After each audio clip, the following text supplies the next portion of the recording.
Did one man's curiosity about wasps really spark a sexual revolution? Hi there, I'm Chris with a K, and welcome back to This Week in Queer History, where we celebrate queer moments and icons that I wish I had known about as a young gay kid growing up in conservative America. This week, we're exploring the groundbreaking, eyebrow-raising, and ever so controversial life and legacy of Alfred Kinsey, the man who literally put human sexuality on a scale, transforming our understanding of sexual diversity and giving us permission to live in the gray. So, let's get into it.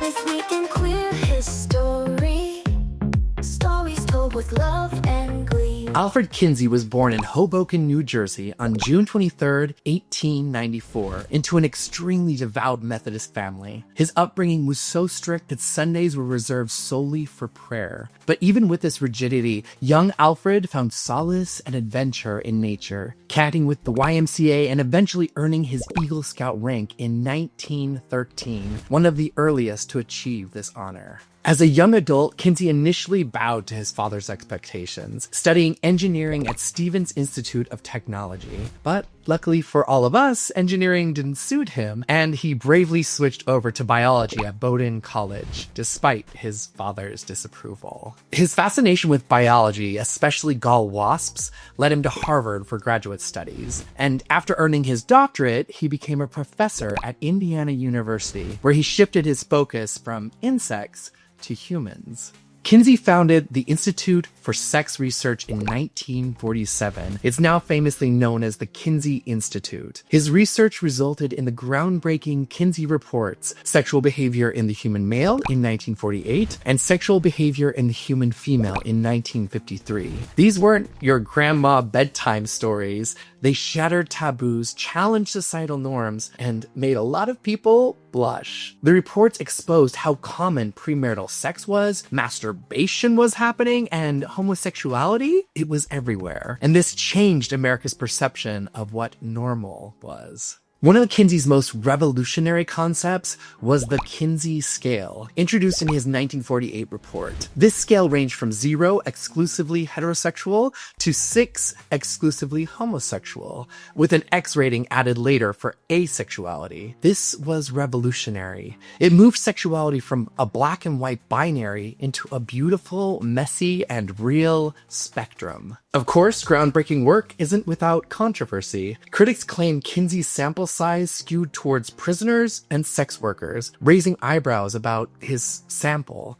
Despite this, his rigorous face-to-face methodology allowed participants to speak openly about their sexuality, laying a solid foundation for modern sexuality research. His findings sent shockwaves through American culture. Kinsey's books became bestsellers overnight, igniting public debates, informing comprehensive sex education, and empowering countless LGBTQ individuals by validating their experiences. The conversation sparked by Kinsey's work rippled through popular culture, appearing everywhere from Broadway musicals to popular magazines like Time and Life. Alfred Kinsey's impact endures through events like Alfred C. Kinsey Day and Kinsey Institute's anniversary celebrations, continuously encouraging open dialogue about human sexuality. Though his methods faced scrutiny, Kinsey undeniably broadened societal understandings of sexuality, paving the way for the sexual revolution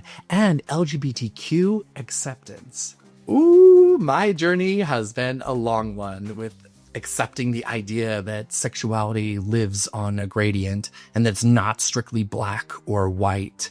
Coming out in Utah, such a rigid and conservative place, I had all this pressure, and I grew up with that idea that it was good or bad, and that translated into being gay or straight. That's all I saw. And I had all this internalized homophobia and gender phobia that, I saw that you could be gay, but then you had to act like a man. So being feminine was really scary. So sad that I was so rigid and that I didn't allow myself to have that gradient. We used to joke in college that being bi was just a fake step on the way to being gay. And now I know that that's not the truth, that there is a gradient in between. But at that time, also, I couldn't even think about trans issues or the trans experience. It was so foreign to me. And I didn't realize at that time that sexuality and gender were separate things completely, but equally, they had their own spectrums. So yeah, it's been a journey. Looking back, I really regret not embracing diversity sooner. I remember there was a guy from college who lived on the same floor of me in my dorm, and he was beautifully unapologetic. He was loud, proud, super effeminate, and he was so comfortable in his skin. And at that time, I wasn't ready for that level of openness, and I judged him. I would see him down the hall, and I would take a different route. I would avoid places that he might be in, and I really missed out on meeting a really cool human.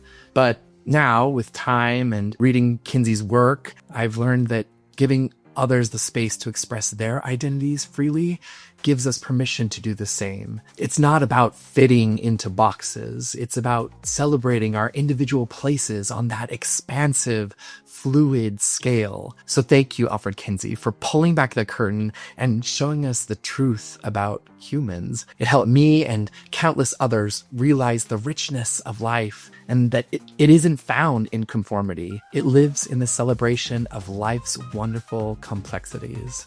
I'd love to hear your thoughts on Alfred Kinsey and if his work has impacted you, so drop a comment below.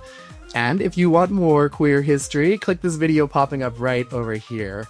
And I've always got that fun mailing list that I send out every week. Link is down in the description below. Until next time, stay strong, stay bold, and keep making history.